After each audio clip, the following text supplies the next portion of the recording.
Y comenzamos con el primer bloque de la mañana. Recibimos con mucho placer a Anthony de Ordal, gerente de Integración y Comercio del Banco Interamericano de Desarrollo, y al señor Cuño Micurilla, secretario general de la Organización Mundial de Aduanas, quienes presentarán sobre perspectivas del Acuerdo de Facilitación de Comercio. Invitamos entonces al señor Anthony de Ordal a comenzar con su presentación. Muy buenos días, muchas gracias Lorena. Quisiera en primer lugar sumarme un poco a los agradecimientos de esta mañana a Uruguay 21, que es nuestro anfitrión en esta reunión, y la eficiencia de Uruguay 21 se demuestra con este poco de lluvia que nos dieron para acelerar la fotografía. Y es simplemente un ejemplo de la capacidad de organización que tienen. También a Enrique Cannon de la Aduana de Uruguay, al Ministerio de Economía. Agradecerles a todos ustedes por venir a Montevideo y participar de esta novena red BUCE, a los invitados, a los observadores externos, a los expertos internacionales que han venido de varias partes del mundo, de África, de Asia, de Europa, que tenemos aquí reunidos en Montevideo. También me gustaría aprovechar esta introducción para agradecer muy especialmente a los colegas del banco que han hecho posible esta reunión. Están aquí en esta sala Isabel Mejía, Cristal Lucenti, Mica Larsson, Federica Gómez, los colegas del INTAL, María Rospide, que no está aquí, pero que seguro conocen por toda la logística, el apoyo logístico que nos ha dado para que todos podamos estar aquí en Montevideo. Y también muy especialmente a la persona que tenemos hoy de invitado especial en esta sesión, al secretario general de la OMA, a quien voy a introducir en unos segundos, Cuño Micurilla. Simplemente para esta introducción quisiera otra vez, como lo dijo nuestro representante en Uruguay, Morgan Doyle, el compromiso que tiene el banco con la agenda de facilitación de comercio. Este es uno de nuestros pilares estratégicos en materia de integración y en materia de comercio internacional. Esta mañana ya se dijo la importancia que adquiere esta agenda en un contexto internacional muy complicado en materia de acuerdos comerciales. Sabemos que hay presiones proteccionistas alrededor del mundo y lo más importante que podemos hacer como países y como regiones es acelerar este tipo de reformas en la agenda de facilitación de comercio. El banco tiene una agenda muy amplia en este abanico, en esta agenda. Nosotros trabajamos desde temas fronterizos, con proyectos importantes de infraestructura física, en corredores terrestres, marítimos, aéreos, temas más, lo que nosotros llamamos temas más soft. Por ejemplo, estábamos hablando unos minutos con Cunio de la importancia de los programas de operador económico autorizado que se están implementando a lo largo de la región. Hay una conferencia importante internacional el año entrante sobre este tema. El banco está participando activamente.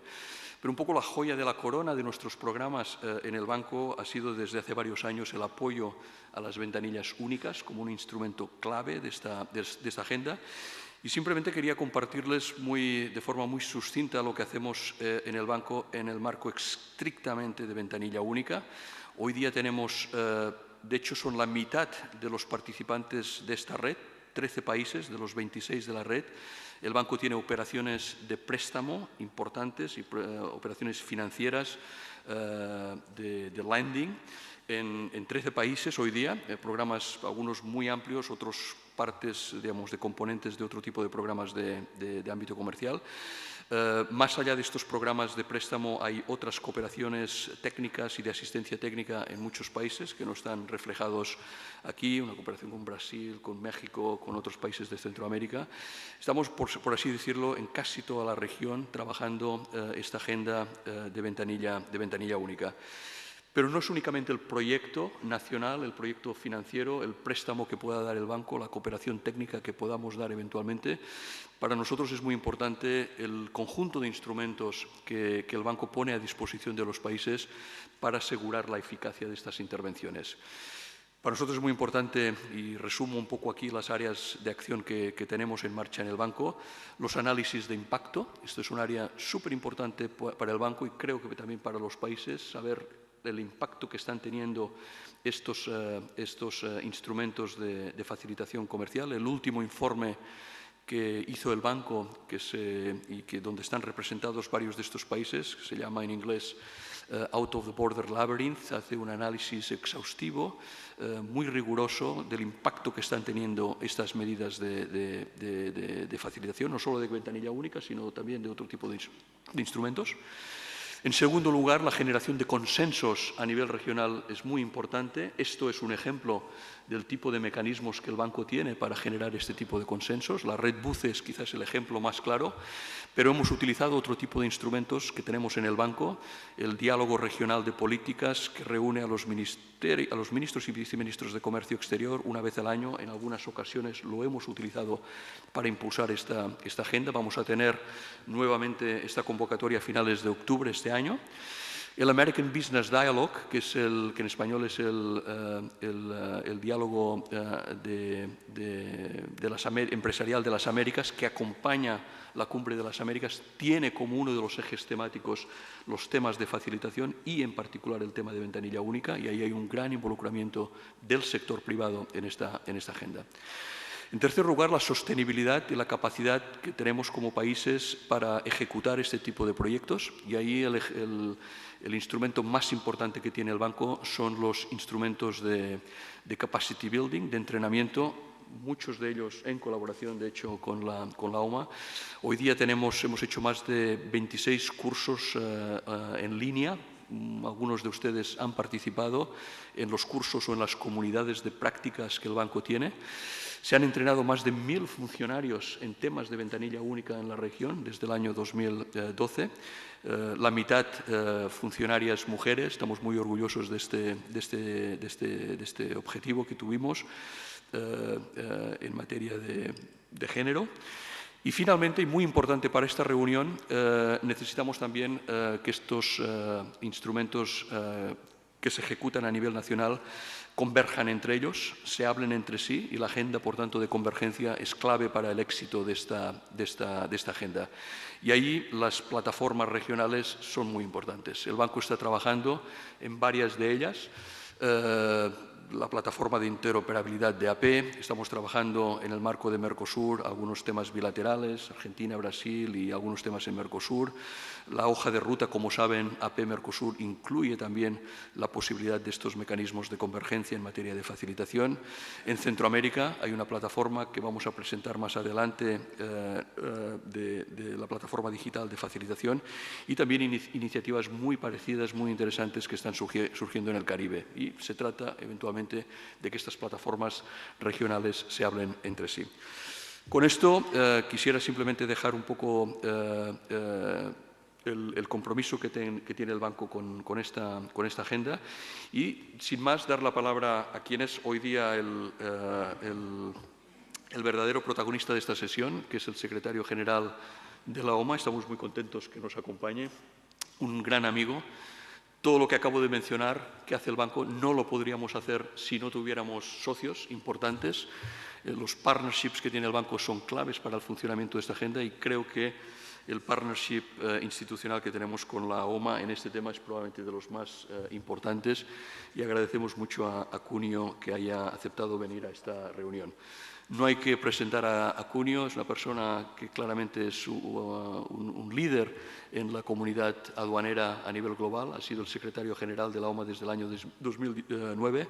Estuvo en el Ministerio de Finanzas de Japón por más de 25 años y simplemente decir que es un gran amigo del banco en estos temas y muy agradecido de que esté con nosotros. Cunio, thank you very much for coming.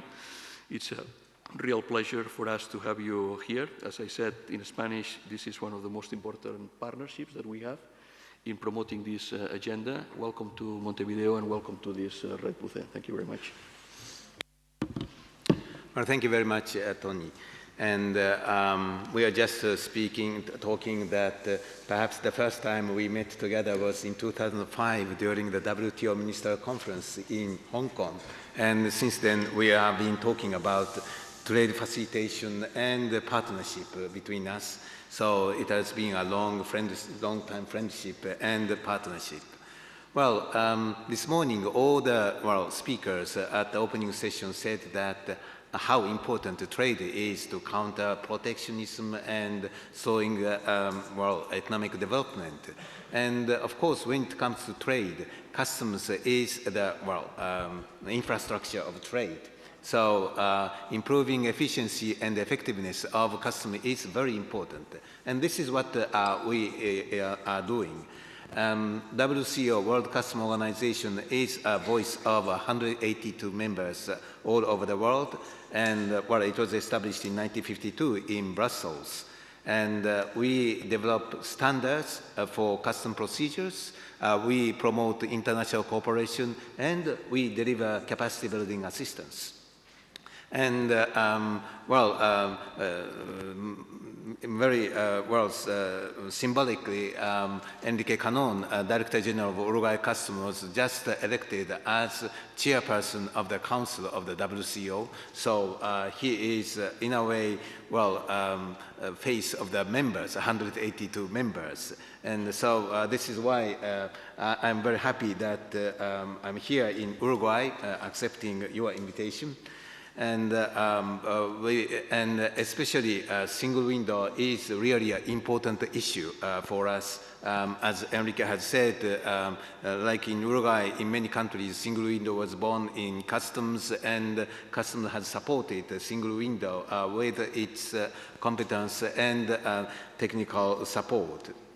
Well, my speaking title is Perspective for Trade Facilitation Agreement, so I will speak in more general terms. And revised Kyoto Convention is what is the basis of our standards. This is, International Convention on Simplification and Harmonization of Custom Procedures, and it was first adopted in 1973. So this is in Kyoto, and this is why it is called the Kyoto Convention. And in 1990s, along with rapid growth of trade and electronic environment, we reviewed that convention, and in 1999 it is the revised Kyoto Convention, which is in a way blueprint for all customs administrations. And the core of this convention is about the use of information and communication technology, and using that, how to analyze data that customs receive and how manage the risks that entail trade. And of course, if it is considered low risk, we just facilitate that trade. Well, WCO, this is a WCO, but WTO has also noticed that, after Uruguay negotiation, it was concluded in 1994, and it was really a comprehensive trade agreement that encompasses tariff reduction in trade in goods, trade in service, and trade in intellectual property rights. So this is a very comprehensive agreement. And after that, the WTO's attention shifted from, still market access and reduction in tariff is important, but also non-tariff barriers. How to make sure that trade remains cost efficient and helpful for business. And that is the reason why WTO Doha round is still, theoretically going on. The new agenda was trade facilitation. And as that negotiation based its content on WCO's revised Kyoto Convention, from the outset, we have been working very closely with the WTO. Well, what they have done is based on WCO's revised Kyoto Convention, but the difference is that there is a huge political support coming with the WTO agreement. And so the trade facilitation is considered as the main avenue for aid for trade. And this is why nowadays WCO works with many development partners, including in IDB. And another difference is that our revised Kyoto Convention focus is on customs, but the WTO Trade Facilitation Agreement, they expanded to other government agencies. Because on the borders, it is not only customs, but many governmental agencies are working. So how to ensure that coordinated border management is very important. And this has, of course, great relevance to a single window, because that will be a platform for exchanging information between government agencies working on trade and especially at the borders. Well, this trade facilitation agreement was agreed upon in 2013 in December in Bali Minister Conference, and immediately after that, WCO issued a declaration called Dublin Declaration, urging members to ratify that agreement as quickly as possible, but at the same time use WCO tools for a harmonized implementation of agreement. Because if agreement was implemented in different way with a different interpretation, that caused a problem. Therefore, WCO immediately came up with implementation guide for trade facilitation agreement. And also we established a working group on trade facilitation agreement, where we invite not only customers, but trade ministries and other international organizations, donors and private sector and academia to talk about how to ensure a harmonized implementation of this agreement, and what are the technical matters that arise, and how to ensure this coordinated border management. Because this coordinated border management is the most difficult part of this trade facilitation agreement that the WTO admits. Well, and to support implementation, WCO launched implementation program called Mercator Program in June 2014, when the WTO Director General came to WCO and asked for more collaboration in support of implementation of this agreement. And we have been providing support with a wealth of our tools and a pool of experts.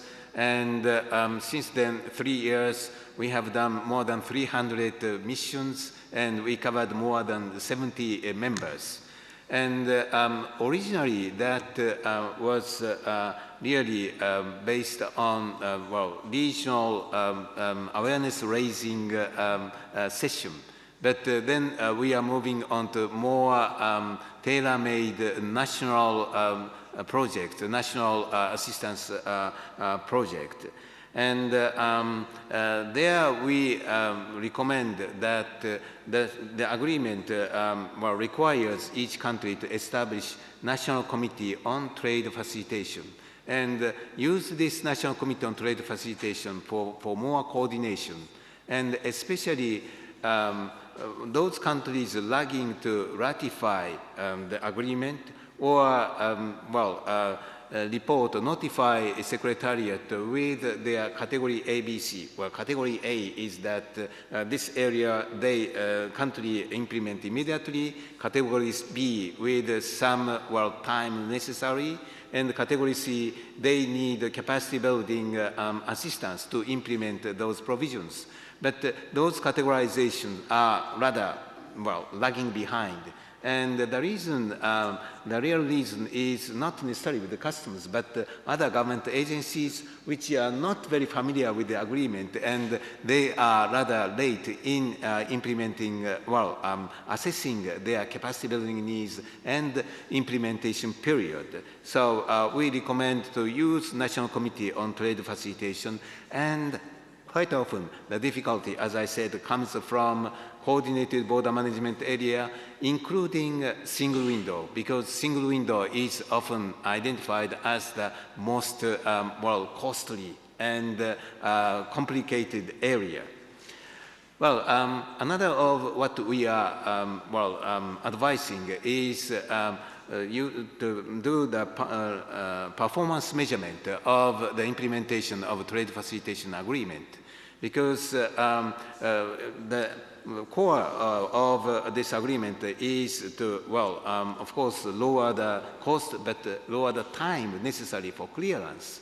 So WCO has developed a time release study, and there, well, it was incorporated in the WTO agreement. Then the WTO agreement recommends to use WCO's time release study. And again, just measuring the time necessary for custom clearance doesn't make much sense, but rather how other government agencies' procedures from quarantine, immigration, etc., and also private sector's well, capacity to abide by or to submit data to customs is a crucial point. And again, a single window is a very important area to, well, actually improve the time necessary for clearance.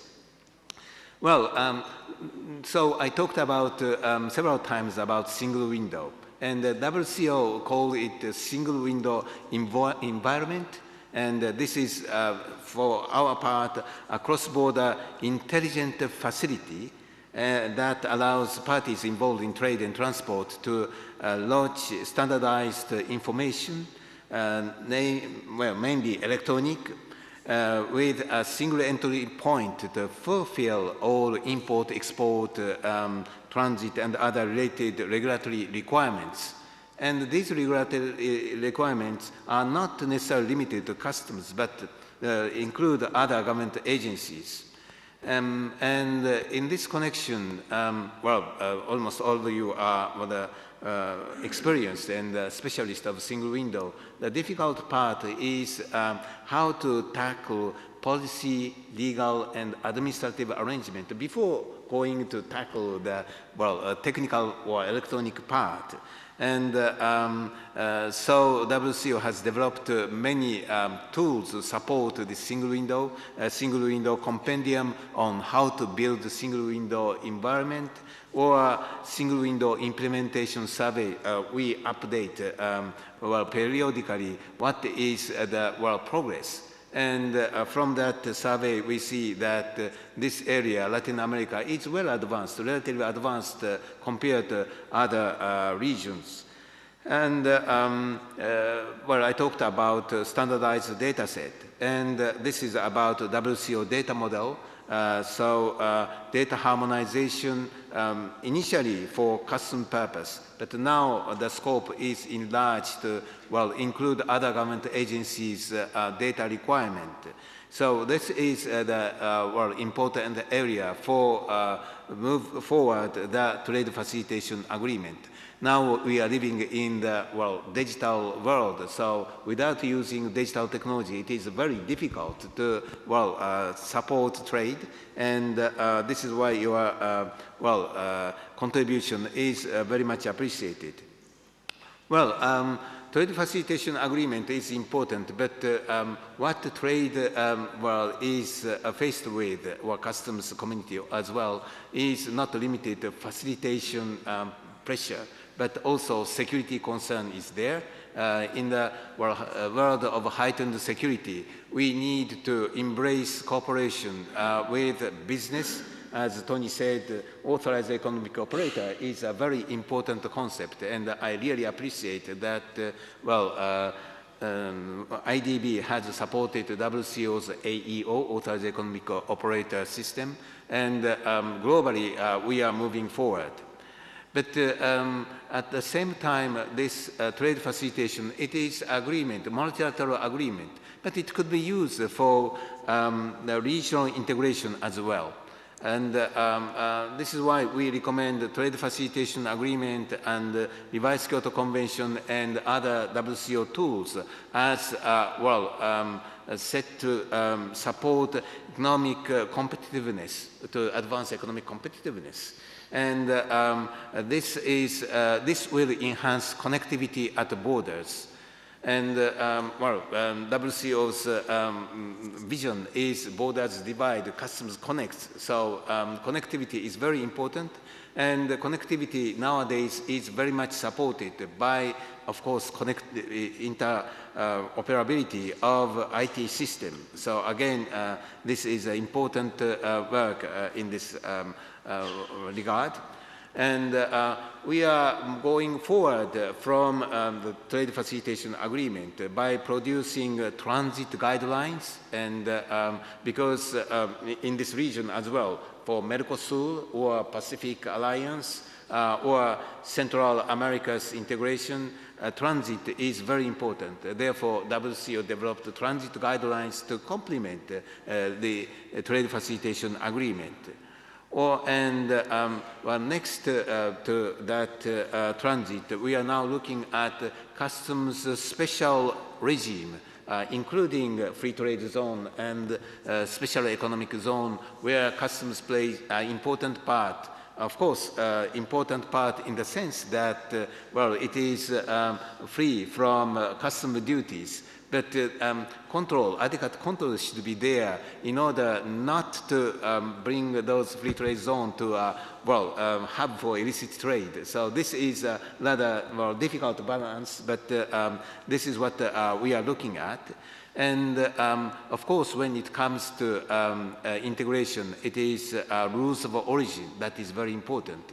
And harmonization of rules of origin proved to be rather difficult. Rules itself. So we are looking more at procedures and certification and verification of origin. And we are producing tools to support, but still it is a kind of typology because each region has different set of procedures, and some advanced economies are moving even for self-certification of rules of origin. So this is where we are looking at. And another element that we are looking at is e-commerce, because e-commerce has become really a major feature for trade, and there are, from a custom point of view, we look at physical movement of goods across the border after the internet shopping. And as a result, there are huge small packages arriving at the post office or customs, and how to deal with this phenomenon has become, really the necessary area that we tackle. So now WCO is advancing with e-commerce working group, and we are looking at how to ensure facilitation and simplification of procedure for small packages, but also ensure that it won't cause a problem on safety and security. Because when we did international operations, in those small packages, we found so many drugs, so many firearms, so many fake medicines, so safety and health of citizens are at stake. So we have to address that issue. And also, e-commerce could become a leakage of revenue. Therefore, we are looking at how to ensure a good revenue collection regime. And so those are the areas that we are looking at. And we have to work with new supply chain actors, such as e-platform, online payment system, and post office, of course. And again, what is important is that we get data from them to analyze the risks and to determine how to deal with those goods. And all through what I have said, the key is data, availability of data, data collection and analysis of data. We see big data or artificial intelligence, how to make sure that we use data. And of course, this comes from single window. And this is the theme of this year's, WCO's theme of this year, data analysis for effective border control. And we very much rely on single window and efficient system of data provision, data collection and data provision for customs and also with other government agencies. Therefore, I really look forward to working with you for effective single window, and customs could play a prominent role in supporting you as quite often originator of single window, but also on the ground, a very pragmatic and practical coordinator at the borders. Thank you very much.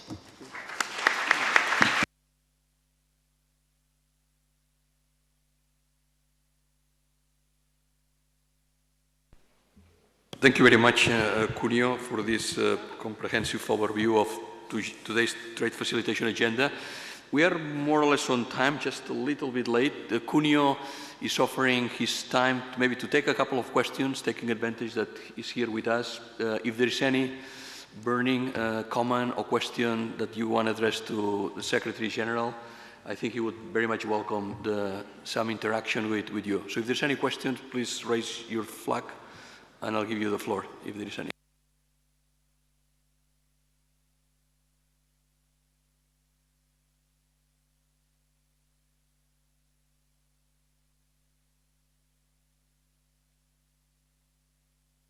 Yeah, Brazil, please. Yeah, we are very interested on the point about the coordination of border agencies and border controls. And we would like to know how the other agencies are actually participating in this effort at the WCO, which is now expanding also to understand the complexities of the controls exercised by these other agencies. We feel that is necessary, particularly for sanitary agencies, to have a structure similar to the one that we have at the WCO, where agencies can share their experiences and even maybe create standards for the way they exercise inspections at the border. Well, thank you very much for a very pertinent question. And this is what we are trying. For sanitary and phytosanitary, there is, animal quarantine organization in Paris, OIE. And phytosanitary, it's more plant health. There is, under FAO in Rome, there is, International Plant Protection Convention Secretariat. So we are trying to embrace them because, you are a specialist of single window, but single window, the next step of single window is that getting the information together and try to coordinate the, control to get back to the traders with one voice. But quite often the problem is other government agency, especially that, sanitary and phytosanitary area.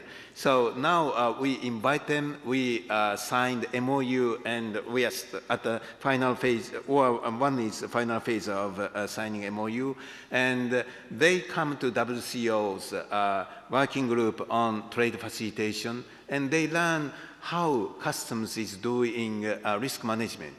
And in turn, I go to their meetings to explain what is risk management, because risk, in the end, what is necessary is the synergy between those other government agencies on risk management, more coordinated approach.